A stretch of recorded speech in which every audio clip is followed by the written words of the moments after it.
Are you tired of starting a diet on Monday only to be derailed Wednesday, which is very true. I was going to say Wednesday more like today. Monday night. But most lifestyle changes require self-control and obviously our willpower. So Amy D is here to tell us the science of willpower. Is there really a science of willpower? There is. And it's just so fascinating. And you know, I love brain and behavior science. That's my thing. And so it's been really interesting researching it. And it started because I had a birthday recently.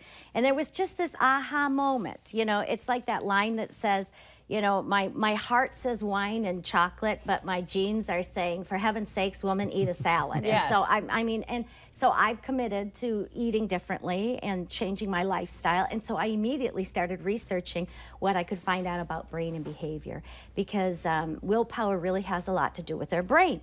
So when we think about willpower, we really usually think about resisting temptation.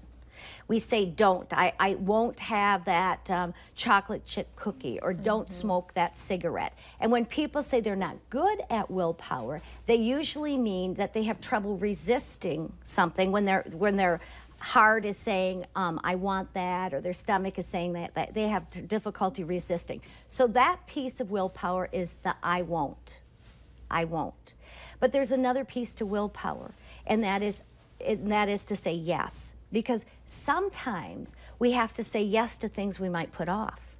Sometimes we have to put things on our to-do list, and willpower will help us do that instead of and exercising instead of hitting the snooze button, for example.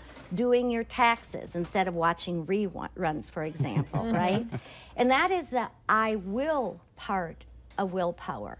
So those are the two parts. But in order to say no when you need to say no, and yes when you need to say yes, you need a third part. And that is the I want. The I want part of willpower. And the I want is important because in that moment when you're faced with a temptation, it's really easy to say, I want that chocolate molten lava cake, all right? Or I want that Ethiopian opal from the Home Shopping Network, right? It's easy to think that. But what you have to do is dig a little further and pull out what you really want in order to resist that temptation. And what you really want then is maybe to get out of your credit card debt. What you really want is to fit into that little black dress for your high school reunion. So the first tip for today is, and I have several, I even brought notes because I have such good ones. I didn't want to forget any for your viewers. But the first tip for today is to remember what your I want and really spend time searching why it is you want that. It isn't actually enough to just say you want to fit into those jeans.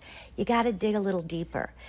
One of the things that I was told is you have to ask yourself, does this satisfy my goal? So if your goal is to get out of credit card debt, does buying this satisfy my goals? Or does this eating ice cream right now satisfy my long-term goals? Because there's short-term and long-term. There are, and that is that short-term temptation that we succumb to. And that's exactly right. You got to put a little space between your impulse and your action. And in that space, you have the power of choice. So you really have to slow down and decide, is that going to help with my, with my long-term goals? So, Yeah. I think one thing too is be able to fall down and get back up. I mean, if you have the bucket of ice cream one day, then don't, oh, well, since I had one, I'm going to have one every day for the next, 2 weeks. And Right. we'll talk about getting back up right after this. Absolutely. Okay? Yep. Sounds Stick great. around. We'll be right back.